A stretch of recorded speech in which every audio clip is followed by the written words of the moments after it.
Finally signing with that perfect agent of your dreams can feel like the most rewarding time in your life. You've finally gotten to the point of having representation, and not just any representation. Reps that are on fire about having you. Reps that believe in you and that will go to bat for you. So how the hell do you get to that point? And more importantly, how do you keep them interested? Let's talk about it.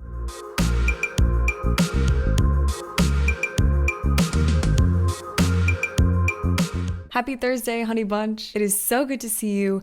Happy March, my birthday month. Where are my Pisces at? My name is Nico Austin Smith, and I'm a successful actress based in Los Angeles. I've done a recurring role, a series regular role on Facebook Watch, as well as several national commercials. I'm here to help you on your acting journey by sharing all of the knowledge that I've learned in my career thus far. I go in depth in a way that other people don't in this industry. So if all that sounds good to you, let's continue on this journey together. Signing with the perfect agent for you can catapult your career into new heights very quickly. Your agent can get you into rooms that you've never been able to get into before. They can open new doors for you and give you countless opportunities from industry professionals that you want to work with. But how do you find the right one? If you've been following me for a while, you probably already know what my answer to this is going to be. Research. Research is your best friend. I have an entire video dedicated to how to create your target list of agents and managers, as well as your target list of casting directors and other industry professionals that you want to connect with. So if you have no idea what a target list is, I suggest you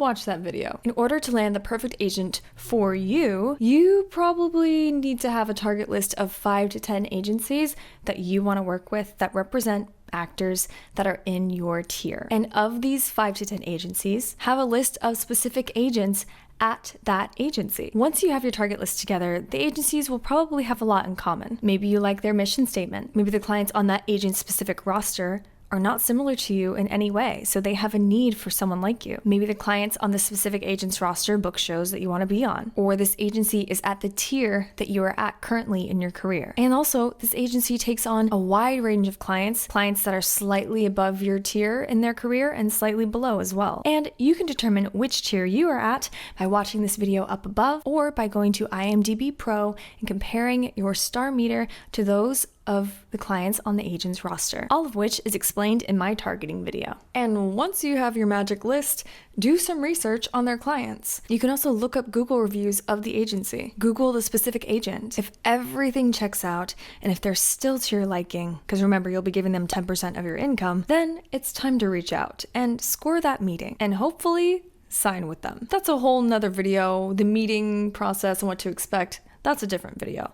We'll get to that later, I promise. Okay, so you've signed. Yay! Congratulations. Now what? It's imperative that you keep the communication open in whichever way the agent prefers. This is something that would generally be talked about in your first meeting, but remember, communication is key. For example, if you're running late to an audition, you would communicate with them either through text or through email, whichever way they prefer, saying, hey, I'm running about 15 minutes late. Please let casting know. I'm sorry, there's traffic, blah, blah, blah. Or if you need an extension on a self-tape because you can't get it in by the deadline, have that communication with them. Don't just not send it in on time. Also, if you are unavailable, let's say you're going on a trip, you're going on vacation, it's your birthday, and you don't want to be available for auditions, book out. Booking out means that you send an email to your team, to your reps, and let them know, I will not be available to audition on these days, and let them know when you're not available, so that when an audition comes in, you don't have that awkward moment of saying, ooh, yeah, sorry, I'm out of town, I'm not available, I can't do it, because that's kind of annoying. It's always professional to let them know that you won't be available. You could even add into the email, I'm not available, but should a huge opportunity arise, I might be able to get a tape done by this date. Just let them know. Be open. It's fine. They'll appreciate it. Also, make sure they know what shows are on your target list, which casting directors you already have relationships with, and which casting directors are on your target list. Tell your agent any new classes or workshops you're taking or any special skills that you're developing so that they know you're always working on your craft. If you're writing something or shooting something or creating your own content, let them know. And keep your casting profiles up to date. This means with your sizes, with your headshots, with your reels or your clips, and also your resume. Also, I would say to always try to send in great, consistent self-tapes. The agent-actor relationship should be collaborative. So if you don't communicate, you run the risk of being shelved or forgotten about and then eventually dropped. We don't want that. If you're unhappy with how things are going with your reps, be sure to speak to them about it, but do it in a professional way. Okay, we're professionals here. There's a lot that our reps do for us that we don't see. Pitching us, picking up the phone and actually calling people to pitch us, and fighting to get us into rooms. So you don't want to come off ungrateful. It could just be a slower season at the moment, which happens all the time. If you really love your new rep, or they just booked you on your first job with them, send them a gift or a thank you card to show your appreciation. Showing your appreciation to your reps